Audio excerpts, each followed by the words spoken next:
ایک دن ایک professor Klaus میں داخل ہوئے۔ انہوں نے بورڈ پر 2 الفاظ لکھے، رحمت اللہ اور رحمت اللہ۔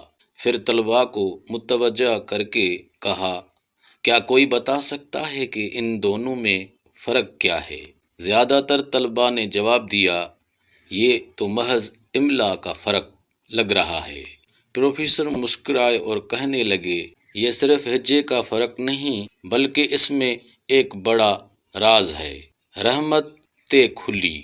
جب لفظ رحمت کھلی تے کے ساتھ آتا ہے تو اس کا مطلب ہے ایسی رحمت جو پہلے رکی ہوئی تھی لیکن اللہ نے دوبارہ کھول دی، یعنی تنگی ختم ہوئی اور کشادگی عطا ہوئی۔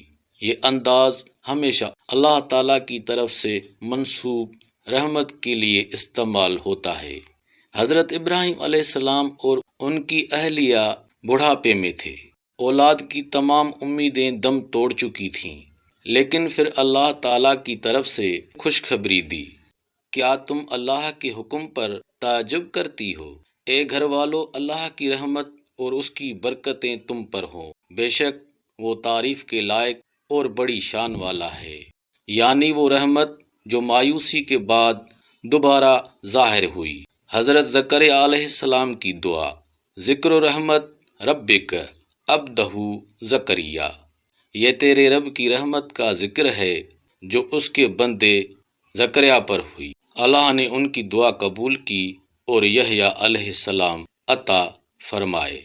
ایک اور مثال زمین کی ہے، بس دیکھو اللہ کی رحمت کے اثرات کو کہ وہ کس طرح زمین کو اس کے مر جانے کے بعد زندہ کر دیتا ہے، یعنی بارش کے بعد بنجر زمین دوبارہ زندگی پاتی ہے۔ یہ سب رحمت کھلی تے کی مثال ہیں۔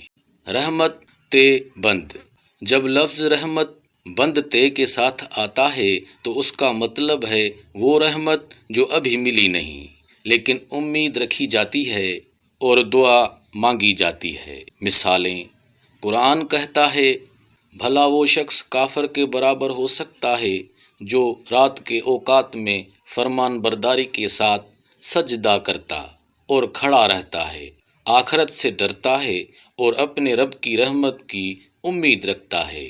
یعنی وہ بندہ جو اپنی راتیں عبادت میں گزارتا ہے اور اپنے رب کی رحمت کا امیدوار ہے۔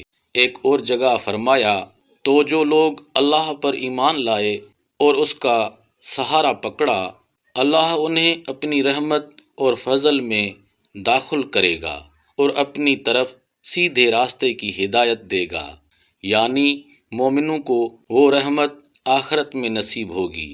رحمت تے کھلی، وہ رحمت جو مل چکی ہو اور رکاوٹ کے بعد ظاہر ہوئی ہو۔ رحمت تے بند، وہ رحمت جو ابھی نہیں ملی لیکن بندہ اس کی دعا اور امید رکھتا ہے۔ دوستو، اللہ کی رحمت سے کبھی نا امید نہ ہونا، ہر مشکل میں دعا کو جاری رکھنا، کیونکہ دعا سے بند رحمت کھلتی ہے۔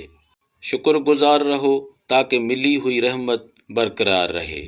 صبر کو اپناؤ، یہ اللہ کی مدد کو قریب لاتا ہے۔ اپنی عبادات اور نیک اعمال کو بڑھاؤ تاکہ رحمت کی امید قائم رہے۔ گناہوں سے بچو کیونکہ یہ رحمت کے دروازے بند کر دیتے ہیں۔ قرآن و سنت کو اپنا رہنما بناؤ، یہی رحمت کا حقیقی راستہ ہے۔ مشکل وقت کو اللہ کی آزمائش سمجھ کر برداشت کرو۔